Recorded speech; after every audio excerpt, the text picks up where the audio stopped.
Nós vamos falar aqui sobre sistema de arquivos, né? Né, vamos falando sobre o sistema operacional, que o sistema operacional é que gerencia a máquina, né? Aí a gente viu várias gerências, gerência do processador, gerência de memória. Agora nós vamos ver a gerência de sistema de arquivo, que é uma coisa importante para o sistema operacional, que é através da gerência de sistemas de arquivos, em que os arquivos são armazenados e através do armazenamento de arquivos, nós acessamos os dados no conteúdo dos arquivos. Então, como os arquivos são armazenados, como os arquivos são acessados, e através dessa gerência nós conseguimos organizar os dados para que eles fiquem acessáveis, a gente consegue entender o conteúdo dele, o próprio computador consegue entender o conteúdo dele. Então, o sistema de arquivo, né, é um conjunto de estruturas lógicas que permite ao sistema operacional ter acesso e controlar dados gravados. Então, ele permite o armazenamento organizado de arquivos, né? E também, através dele, ele agrega características do arquivo, como nome, permissões de acesso, data de criação, data de finalização, cota que ocupe disco, usuários que pode ocupar. Então, é a gerência de arquivo que faz esse gerenciamento para mim, né? Além também de fornecer o PET do arquivo, através do sistema de gerência de arquivo, que eu vou saber aonde é que o arquivo está localizado dentro da estrutura que eu construí do meu sistema de arquivos. Né? E importante saber que os sistemas operacionais normalmente têm os sistemas arquivos próprios dele. Por exemplo, o Windows hoje ele já trabalhou com FAT, NTFS, e o sistema de arquivo que o Windows usa na instalação é o REFS. Né? O Linux, né? Tem vários sistemas de arquivo, mas o Ubuntu, que é os que a gente usa mais, e os Linux normalmente têm um sistema de arquivo mais ou menos padrão, trabalha com o Extend. Então a gente tem o Extend, veio o Extend 2, 3 e hoje está no Extend 4. Tá? O Mac utiliza o APFS, que é o padrão, mas também tem o HFS, tem outros sistemas de arquivos. Tá? Então a gente tem que falar nisso. Então, o que é? Um arquivo, né? Um conjunto de dados que a gente armazena, né, um conjunto de bits, um conjunto de caracteres, vai depender do tipo de arquivo que ele tem. São os códigos, né, que a gente armazena, dependendo do jeito qual nomenclatura você está usando, se ele é binário, se ele é ASCII, né, e vai depender disso. Então aí a gente tem um sistema de arquivos virtuais, que é como o arquivo está armazenado, como o software enxerga o arquivo, como o software formata e cria a tabela de alocação dos arquivos, né? Aí nós temos a alocação dos arquivos, especificamente como é que esses dados são gravados, como é que eles são formatados para ser gravados, e aí nós temos a gerência desses blocos, né, da gerência desses dados, aí nós temos o driver do periférico e nós temos o periférico onde o arquivo é gravado especificamente. Né? Então, uma vez que eu se instalo em sistema operacional, eu tenho que definir o tipo de sistema de arquivo que eu vou usar. Eu vou para vocês, o Windows 10 vem o resto, mas se eu quiser usar o NTFS, é só na hora de eu formatar, eu falar para ele que eu vou usar o NTFS. Né? Então, vai depender disso. O arquivo, normalmente, ele é composto, né? Os sistemas operacionais trabalham com esse padrão, mas varia de sistema operacional para sistema operacional, tá? Mas a maioria dos sistemas operacionais trabalha com o nome e uma extensão, tá? Normalmente o nome ele pode ter até 128 caracteres, né? Mas dificilmente a gente usa isso. Um ponto e uma extensão, tá? Essa expansão pode ter uma, pode ter duas, três ou até mais letras. Normalmente hoje a gente trabalha com arquivos no máximo com 4 letras. E essa extensão diz para mim o que o arquivo é. Tá? Essa é a finalidade da extensão. O nome remete, né? O nome é criado pelo usuário e a extensão normalmente é criado pelo sistema operacional. O nome, normalmente é bom você escolher um nome que vai dizer para você para que aquele arquivo serve e a extensão vai dizer como é que aquele arquivo está formatado, como é que ele está criado. Então, por exemplo, arquivo.c ele é um arquivo que foi fonte em C. COBOL é um COBOL. .exe é um arquivo executável. OBJ é arquivo objeto. TXT TXT é um arquivo texto, MP3 é de música, DLL é biblioteca, tá?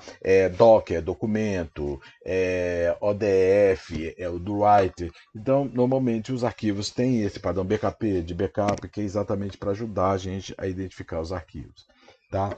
Bom, os arquivos eles podem ser estruturados, né, em sequência destruturada de bytes, ou seja, eu pego bytes, armazeno lá no arquivo, quando eu pego o arquivo ele não tem nenhum significado para mim, eu não consigo ler o conteúdo dele, tá? Mas o sistema operacional ele tem um programa, né, o usuário tem, né, o programa que ele usou para gravar aquele programa entende aquele arquivo. Então, aquele arquivo é armazenado de acordo com a estrutura do programa de armazenamento e é lido de acordo com essa estrutura. Então eu guardo, não consigo ler o conteúdo desse arquivo, mas o sistema com o qual ele foi criado vai entender esse arquivo e quando eu abrir esse arquivo com esse sistema eu vou conseguir ler ele.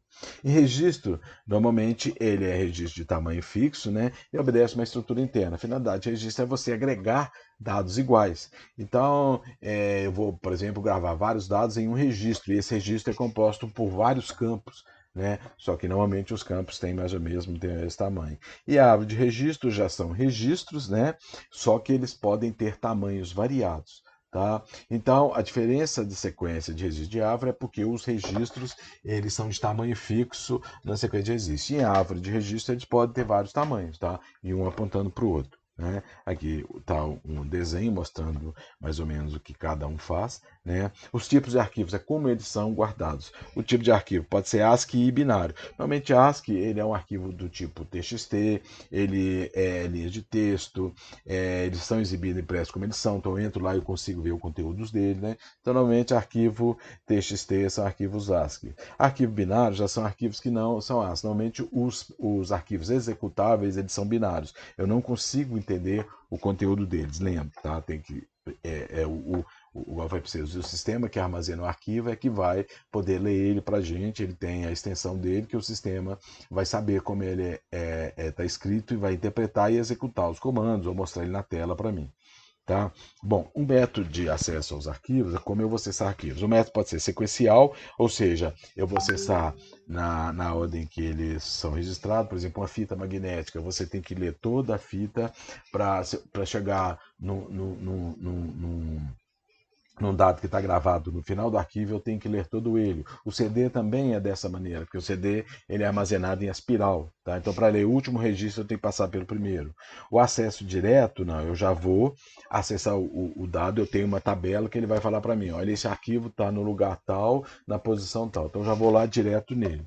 E o acesso indexado por chave, né, eu tenho o nome dele e ele mostra para mim onde é que o arquivo está. Então, eu vou lá, pego aquele arquivo. E dentro do arquivo eu tenho que andar. Aquela parte acabou, ele tem uma chave que está indexando para um outro arquivo. E assim sucessivamente. Quando aquela registro acabar, tá, que pode ter tamanhos variáveis, não, eu tenho um nulo, aí acabou. Tá? Não, eu cheguei no final do arquivo. Então, isso aí eu tenho o PET do arquivo. Tá? As operações de arquivos faço, né? A gente tem lá, eu abro o arquivo, eu faço gravação no arquivo, eu fecho o arquivo, eu copio, eu leio, né? Eu movimento dados dentro do arquivo. Então, os comandos mais comuns é criar um arquivo, abrir um arquivo, ler um arquivo, escrever um arquivo, fechar um arquivo, renomear um arquivo, pagar um arquivo. Tá? Mas são vários os comandos. E os atributos do arquivo, né? É o controle que o sistema operacional, o que eu mesmo implemento no arquivo. Como que aquele arquivo vai ser protegido? No Windows, por exemplo, eu dou lá Ctrl, vou lá em propriedades do arquivo, em configuração e coloco lá o que eu quero. É de forma visual. Eu quero, por exemplo, que fulano de tal tem controle total. Eu quero que ele pode modificar. Quero que ele vai escrever. Eu só quero que ele só lê. Eu só quero que ele só escreva. No Linux também tem a mesma coisa. No modo gráfico ou no modo texto, que a gente faz isso pelo chmod. Então, quando eu uso o chmod, eu tenho 3 campos em que o primeiro diz para mim que é relacionado ao dono do arquivo, leitura, escrita e gravação. O segundo é o grupo ao qual o dono pertence, leitura, escrita e execução, desculpa. E o outro também, leitura, escrita e execução. Então, todos os 3 têm esse campo, leitura, escrita e execução. Tá? Então, se eu colocar um naquele número, eu estou habilitando. Então, Se eu quiser leitura, eu vou colocar 1 para leitura. Se eu quiser escrita, eu vou colocar 1 para escrita. Se eu quiser execução, eu vou colocar 1 para execução. Se eu não quiser escrita, eu coloco 0. Então, através do chmod, eu faço isso. Eu dou um ls-l, vai mostrar para mim, normalmente, o primeiro atributo que aparece no arquivo. Ele diz qual tipo de arquivo que é, se é um diretório, se ele é um arquivo, se ele é um link, né? E depois vem os 3 seguintes caracteres, leitura, escrita e execução para o grupo, para o dono, para o grupo e para o outro. Então, se eu quiser, por exemplo, que o dono, o grupo e outros façam tudo. Então, dou lá chmod 777, o nome do arquivo. Então, todo mundo tem que estar tudo zerado. Mas se eu quiser que o dono faça tudo e os outros só leiam, então eu vou colocar lá 711, por exemplo. Então, o cara só vai ler, o cara vai só escrever. Tá? Então, através dessa, ou então eu posso usar a somativa, né? chmod mais rw para O, mais rw para G, mais rw para D, que eu vou fazer o dono. Mas normalmente a gente usa o numeração mesmo, tá? A gente usa o chmod com o número binário. Bom, e aí eu tenho a proteção de acesso, né? Que é como eu faço o meu acesso. Em vez de eu proteger arquivo por arquivo, igual está no outro maneira, eu entro lá e dou para o arquivo e usuário, eu faço uma proteção para o grupo, né? E aí eu tenho usuário do sistema, então eu pego lá o proprietário, qualzinho que eu mostrei ali do Linux, né? Eu vou falar lá, o cara pode ler, escrever, executar e eliminar. O grupo só pode ler, o cara só pode fazer isso. Então, essa é uma proteção que eu faço por grupo. Esse tipo de proteção é o tipo de proteção por grupo. Eu tenho o tipo de proteção de controle de lista de acesso, né? Então, eu crio grupos, coloco os usuários dentro do grupo e vou dar permissão para o grupo. Esse grupo aqui só pode ler, esse outro grupo só pode escrever. Então, a lista de acesso me permite fazer uma proteção de acesso ao arquivo de uma forma mais grupal, né? Em vez de eu colocar, eu posso. Normalmente a gente usa as duas proteções, né? Eu utilizo a proteção individual e utilizo a proteção em grupo para facilitar. Então, normalmente eu faço as duas proteções quando eu tenho um arquivo. Uma outra coisa muito importante que eu tenho é o gerenciamento do espaço livre em disco. Eu vou gravar um arquivo, colocar ele no disco, né? Então eu tenho que saber se o disco tem aquele espaço. E como é que eu faço? Como é que eu gerencio esse espaço livre em disco? O primeiro é mapa de bits, a outra é lista encadeada, a outra é tabela de blocos livres. A lista de maps, né? Eu vou lá na lista de mapa e vejo cada bloco do disco que está lá, né? Então isso é outra coisa importante de lembrar, que quando eu formato um disco, seja ele SSD, seja disco, na verdade eu não vou gravar bit a bit, tá? Eu formato ele com um conjunto de bits, tá? Um bloco que vai poder fazer isso. Nos discos HD, normalmente é um cluster. Então eu vou definir qual que é o tamanho do cluster. Como na memória eu tenho as páginas, né, de tamanho fixo ou segmento de tamanho variável, aqui também eu vou ter a mesma coisa. Normalmente o cluster é de tamanho fixo, é como se fosse uma página de tamanho fixo. Então lá eu vou gravar esse disco. Aí eu vou pegar, quando eu vou construir espaço disco, eu tenho uma tabela, né, com todos os blocos que tem lá, e aí eu vou ver. Se o bloco tiver 0, ele está livre. Se o bloco começar com 1, ele tem alguma coisa gravada nele. O que vem depois dele são dados gravados. Se tiver 0, o que tem lá é tudo 0, eu posso gravar lá. Então essa é a lista encadeada, né, eu vou ter uma lista de blocos livres, né? Eu tenho o primeiro bloco da lista, no final desse bloco eu vou ter um ponteiro dizendo para onde é que começa o bloco e assim sucessivamente até chegar no final. Então, quando eu vou ler o arquivo que está com o espaço disponível, eu vejo onde começa o bloco e quantos, né, onde começa aquela lista e quantos blocos ele tem disponível. Tá? E aí eu posso ver se eu quero. E a tabela de blocos livres, não, eu tenho uma tabela com todos os blocos livres que tem lá. Quando eu vou gravar o arquivo, eu vou lá, pego todos os blocos que estão livres e passo ele para o ocupado e direciono. Então, a grande diferença é que mapa de bits, quando eu vou ler, eu tenho que ter endereço, vou ter que acessar um por um e percorrer toda a tabela de forma sequencial. Na lista encadeada, se eu tiver gravado, eu vou ter que ir lá na lista encadeada, né, ver onde é que começa o arquivo ocupado e vou percorrendo o arquivo, chegar no final daquele bloco, eu vou para o outro até chegar no. E o bloco não, eu vou lá, vejo quais os blocos que estão ocupados e vou acessando um por um, tá, diretamente. Acesso um, volto, acesso outro, volto e assim. Então, eu tenho essa lista de espaço livre, que é também um exemplo de como eu vou acessar os dados. Tá? Bom, e como é que é essa alocação de que eu posso fazer? Eu posso ter uma alocação contígua, né? Ou seja, eu gravo os discos todos, construo os blocos e gravo o arquivo com blocos subsequentes. Tá? A grande vantagem disso é a não perda de tempo, né? Que eu acesso o primeiro bloco e contiguamente eu vou acessando os blocos e vou ler. Tá? O grande problema dessa tabela de alocação é que quando eu pego um bloco livre, né, e vou gravar sequencialmente, à medida que eu for liberando, ele vai construindo tabelas de blocos liberados de tamanhos variáveis. Né? O grande problema é que quando eu for gravar um disco, eu tenho que pegar uma tabela de alocação contígua que vai caber aquele arquivo. Ok? Se não couber, eu tenho que esperar armazenar. Isso vai me dar o quê? Uma fragmentação externa. Ou seja, eu tenho um arquivo para ser gravado, mas os blocos que estão disponíveis não tem nada. Então eu tenho que esperar acabar os blocos para poder juntar, para poder gravar. Tá? É o que mostra como é que é feito isso. Então, na verdade, eu só tenho o nome do arquivo, aonde ele começa, tá? E quantidade de blocos que ele tem. Aí eu só, sei lá, acesso o primeiro bloco, você tem 3 blocos, eu acesso mais 2 blocos e acabou. Então, eu não preciso de ter o endereço de cada bloco, já que eles são de formas sequenciais. Bom, é o que eu falei para vocês, dá muita fragmentação externa. Então, eu tenho que definir uma estratégia de alocação, assim como eu vi lá na memória. Então a gente tem first fit, best fit, worst fit. First fit ele vai pegar o primeiro segmento que ele achar de tamanho que vai caber lá e grava lá, independente se vai deixar espaço disponível ou não, mais ou menos. Tá? A grande vantagem disso é a velocidade. O best fit ele vai pegar o menor segmento que ele vai deixar livre é alocado. Né? Então eu vou ocupar um espaço, a best fit, né? E vou deixar o menor espaço alocado. Tá? Qual que é a grande vantagem disso? Primeiro, o problema é que eu tenho que percorrer toda a lista. No first fit não, já.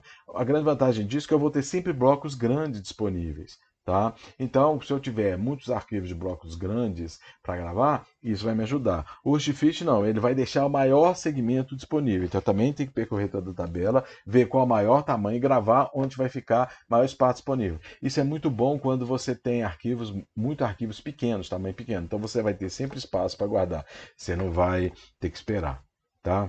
Bom, a alocação encadeada já é a mesma coisa da lista também encadeada. Você tem onde inicia o arquivo, tá? E a quantidade de blocos que ele tem. Quando eu chegar naquele bloco, eles não são mais gravados de forma contíguas. O que tem? No final daquele bloco sobe um campo em que eu vou direcionar para o próximo bloco. Chega naquele bloco, o leitor, no final dele, tem um outro campo que vai direcionar para o próximo bloco. Ou seja, eu tenho que separar um pedacinho do arquivo para apontar para o próximo bloco. Mas a grande vantagem é que ele não precisa ser contíguo, ele pode estar espalhado.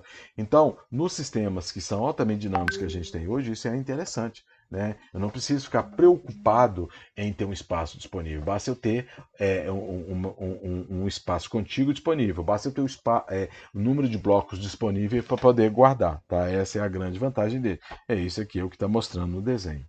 Né? Só que o que acontece? Isso vai me criar uma desfragmentação muito grande. Ou seja, eu vou gravar um pedaço aqui, um pedaço lá na frente, e vai desocupando, e vai sobrando espaço e tal. Então isso fica muito bagunçado. Então, com o tempo, eu vou perder performance. Tá? Então, o que é ideal eu fazer? Eu fazer uma desfragmentação. Eu desfragmentar o disco está altamente fragmentado, com muitos arquivos espalhados por dentro dele e com muitos espaços disponíveis entre eles. Então, eu vou ler um arquivo, o bloco dele está lá no final, depois o bloco está lá no começo, então é uma perda de performance muito grande. Então, eu desfragmento ele, que eu vou colocar o arquivo todo seguido, é como se eu tivesse a alocação contígua.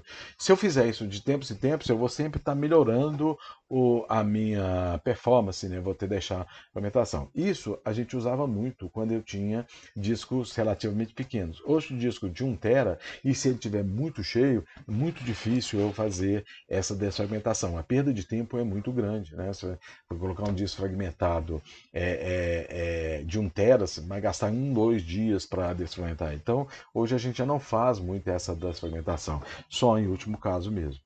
Tá? A alocação indexada é o que eu falei para vocês. Eu tenho o endereço do arquivo, tem bloco, e tem uma lista subsequente que vai mostrar para mim quais os blocos que ele está usando. Pode ser contíguo ou pode ser não. Em vez de eu ter um ponteiro, não, eu vou lá na tabela de alocação, ele está ocupando o bloco XYZ. Então eu vou lá, primeiro está no bloco X, depois está no bloco Y, depois está no bloco Z. Então eu vou lá, leio o bloco X, depois eu já sei que eu tenho que ir no bloco Y, depois eu já sei que eu tenho no bloco X. Essa é a lista encadeada. A grande vantagem desse sistema é a velocidade, porque eu já vou direto no bloco que eu preciso. Né? Aquele deslocamento que a gente faz, aquele sistema que a gente faz para acessar o bloco, não precisa, eu já vou direto no bloco. Tá? E aí o acesso é mais rápido, o controle é melhor. Tá?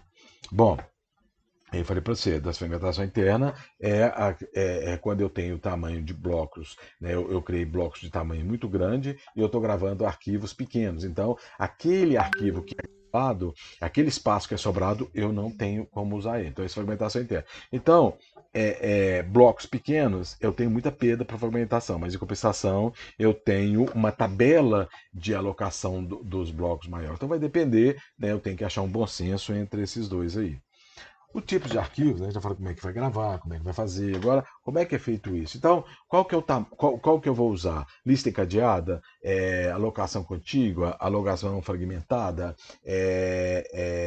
tabela de alocação. Como é que eu vou fazer isso? Né? Então, aí vem os tipos de sistema de arquivo, FAT, NTFS, Extend, RESF, e assim, né? Como é que é feito isso? Cada um desses sistemas de arquivo vai falar para mim como é que eu vou gravar, como é que eu vou fazer esse arquivo. É importante aqui dessa tabela só a gente saber que hoje, né, a gente usa no Linux o Extend 4, tá? No Windows o RESF ou NTFS, mas mais o RESF, e no Mac o APFS. Tá? Os outros a gente quase não usa mais, porque são sistemas operacionais pouco usados. Então, o Extend, ele é chamado de Extend File System.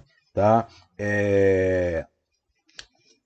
O Extend utilizava o Minix, aí ele era um sistema muito ruim, muito primordial, muito simples, tá? Então, quando o Linux Torvalds desenvolveu o Linux, ele escolheu o sistema de arquivo Extend. Tá? Aí, para melhorar, ele veio o Extend 2, veio o Extend 2 é o melhorado. O grande problema do Extend 1 e do Extend 2 é que ele não trabalha com o sistema de journaling. O que é o sistema de journaling? É o seguinte, quando você vai gravar um dado no disco, tá?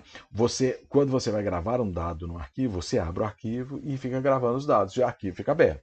Tá? Então, toda vez que dá um pique de energia, acontece um problema sério, aquele arquivo está aberto e não é fechado. Então, às vezes, eu não consigo acessar aquele arquivo. Então, eu tenho que rodar um programa, ScanDisk, para ir lá ver se aquele arquivo está aberto ainda, não foi fechado por causa do funcionamento anormal do computador e tem que fechar arquivo para ser usado. Às vezes, nem fazendo ScanDisk eu consigo recuperar arquivo. Então, o que o pessoal fez? Desenvolveu o Extend 3 com o sistema de journal. O que o sistema de journal faz? Ele cria um buffer, tá? Grava esses dados no buffer e de tempos em tempos ele vai lá, abre o disco, joga esses dados que estão no buffer no disco, tá? E fecha. Então, o arquivo ele não fica aberto. A probabilidade de acontecer algum problema e o arquivo ficar aberto é muito pequena. Acontece? Acontece, mas é muito pequeno, muito pequeno. Então, essa é a grande vantagem do sistema Extend 3 de trabalhar com o sistema de journal. Tá? Que é esse que só abre o arquivo um período muito curto de tempo e grava. O Extend 4, né? O Extend 3 é um sistema mais antigo e não suportava discos de grande porte, então a gente fez o Extend 4, tá? Para poder um melhoramento do Extend 3, tá? E consegue trabalhar com discos muito grandes, tá? Acima de 1 tera. No Mac a gente tem o HFS+, né, que é o Hierarchical Filing Sys Plus, foi o primeiro que surgiu, mais simples e tal, permite até 200 caracteres, mapa de armazenamento 32 bits. Aí hoje o pessoal desenvolveu em 2000 e alguma coisa o APFS, que é o sistema usado hoje, que é o Apple File System. Tá? Foi feito para melhorar o sistema HFS+, inclusive ele foi desenvolvido já para trabalhar com SSD, tá? Mas ele pode ser usado em HD, mas ele foi desenvolvido baseado na estrutura de SSD. Tá? Aí nós temos a FAT, que foi a primeira partição, né? Tamanho, tabela de alocação, aí vai depender, FAT 16, FAT 12, FAT 32 e tal, e trabalha só com 32 bits, palavra 32 bits, aí veio o Extend FAT hoje, né? Que consegue trabalhar com palavra de 64 bits. Mas o FAT é um sistema muito fraco e muito susceptível a falha de segurança. Aí o pessoal desenvolveu o NTFS. O NTFS surgiu lá com o Windows NT, que era o Windows servidor na época, tá? Ele é mais seguro do que o NTFS, porém ele é antigo, né?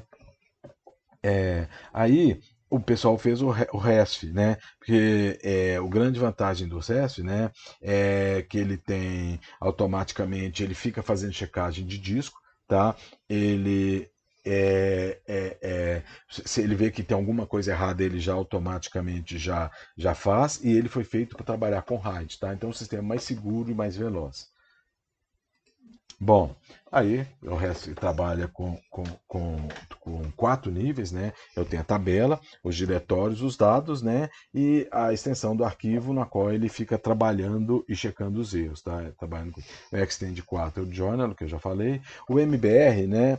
É para dar o boot no computador. Então o que eu faço? Quando eu vou dar o boot no computador, a primeira coisa que eu faço é fazer o POST, ou seja, o Power and Self-Test, fazer um teste a alguns periféricos para ver se está tudo beleza para me instalar, dar o boot. Aí, no segundo passo do boot, é ir lá no disco, ver onde está o MBR do disco, carregar o setor de boot que está lá no MBR e levar para a memória. Para partir desse momento, o sistema está disponível para ser atualizado. Como a minha memória RAM é uma memória volátil, desligou o perda de energia, toda vez que eu desligar o computador e ligar de novo, eu tenho que dar o boot para ele pegar lá no MBR, a gerência do sistema operacional e carregar na memória RAM para poder trabalhar, porque a memória RAM é a memória de trabalho do computador.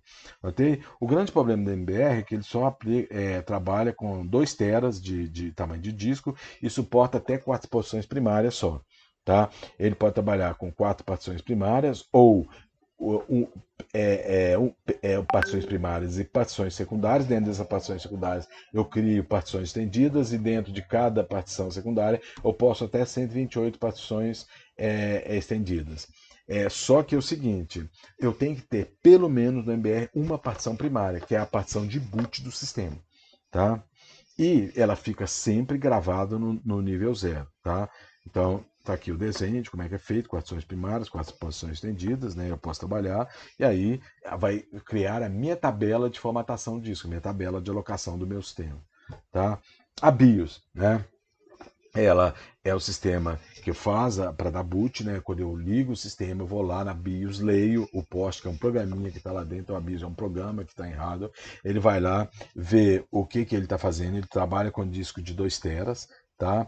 E o tempo de ação de 1 mega de espaço. Então ele é bem rapidinho para começar. Mas tem esse problema. Ele não é de modo bacana, não é uma interface muito amigável e ele trabalha com disco pequeno. Então o pessoal desenvolveu o GPT. O que é o GPT? O GPT ele veio para substituir o MBR, tá? Porque primeiro eu consigo trabalhar com disco grande, tá? E ele posso criar quantas partições eu quiser. E no GPT o boot não fica gravado na trilha 0. Eu faço cópias dele dentro do disco. Então se pifar eu posso levar fazer a cópia. Então ele é mais seguro, tá?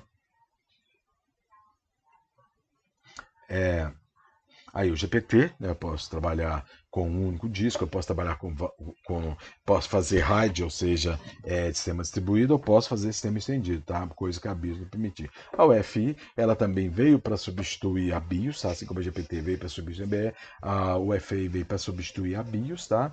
E ela trabalha com modo gráfico e ela trabalha com discos maiores, tá? Por isso que ela foi desenvolvida. Quando eu vou criar a estrutura de diretório, então eu tenho que definir primeiro o caminho do diretório, aonde é que eu vou pegar o diretório e vou chegar no arquivo que eu quiser.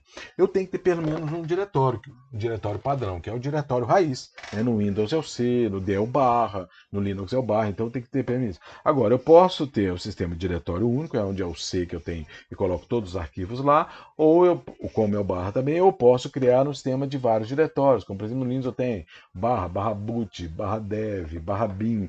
A grande vantagem de trabalhar com o sistema diretório é que eu não preciso criar uma tabela de nomes muito grande, né? Um patch muito grande. Ok? Mas, em compensação, fica difícil de eu organizar meus arquivos. Se eu trabalhar com um sistema de vários níveis de diretório, eu posso separar os arquivos por dados. Tá? Normalmente, hoje, a gente trabalha com sistemas de diretórios de vários níveis, porque, principalmente na arquitetura cliente-servidor, tem que ter isso. né? A diretória de vários níveis. Eu vou falar também, eu não uso 2 níveis, eu uso mais de nível, porque eu tenho que ter o quê? O Master File Directory, que é o MFD, que é o diretório individual, é o primeiro diretório que está lá, é o C. O usuário. Aí, cada diretório que eu criar, eu vou criar o User File Directory, o UFD. Vou criando vários até chegar no arquivo que eu tenho. Tá? Então, o diretório em Avro é assim. Tá? Eu tenho o file, tenho os Fs e os arquivos. Tá? Então, hoje o que a gente usa é sistema de arquivo. Então, eu preciso definir o path, ou seja, qual o caminho que eu tenho para chegar do meu arquivo, tá? Até chegar no arquivo final, para sair da raiz e chegar até o meu arquivo final. Tá? E só para falar, já falou então como é que é feita a formatação. Então, cada tabela de locação tem uma formatação diferente para eu fazer e tal. Só que, né, o que acontece? A memória, a CPU, ela tem uma velocidade muito maior que a do periférico de massa. Seja ele pendrive, seja ele um SSD, seja ele um HD. Então, normalmente eu trabalho com buffer, tá? Seja para ler, seja para escrever. Porque eu vou gravando esses dados no buffer e o buffer vai jogando para o disco. Aí eu consigo trabalhar com a velocidade da CPU e não ficar limitado à velocidade do periférico. Por isso que eu uso o buffer. Tá? Então o que acontece? A CPU pega os dados, manda a memória mandar lá para o periférico, a memória, em vez de mandar para o periférico, manda um buffer, que é um espaço no disco, um espaço da memória, que foi feito para isso, manda para lá, e quando o disco estiver disponível, quando a memória de massa estiver disponível, ele leva do buffer para lá. Tá? Aí o controle não é feito mais, o sistema operacional já desembarcou, a memória já deslanchou aqueles dados que ela tinha, e ela vai fazer outra coisa. Tá? E aí a gente tem o DMA, que é o Direct Memory Access, ou seja, eu quero gravar alguma coisa da memória direto no HD, direto, né, ou receber direto do teclado, eu não preciso de passar para a CPU. Então eu tenho um circuito à parte, que é chamado de DMA, que é o Direct Memory Access, né, que ele vai fazer a troca de dados entre a memória e o periférico sem passar pelo bus da CPU, sem passar pelo bus da CPU com a memória. Então a memória pode fazer outras coisas, a CPU pode fazer outras coisas, pode na memória buscar dados e manipular, porque a troca de dados entre a memória e o periférico está sendo feito via DMA, via buffer de DMA, controlada pelo chip de DMA. Tá? Então, tudo isso é feito para otimizar a velocidade. Então, a gerência de arquivos é feita, primeiro, para facilitar o armazenamento dos arquivos, né? E depois para otimizar o sistema de arquivos. Ok? Muito obrigado.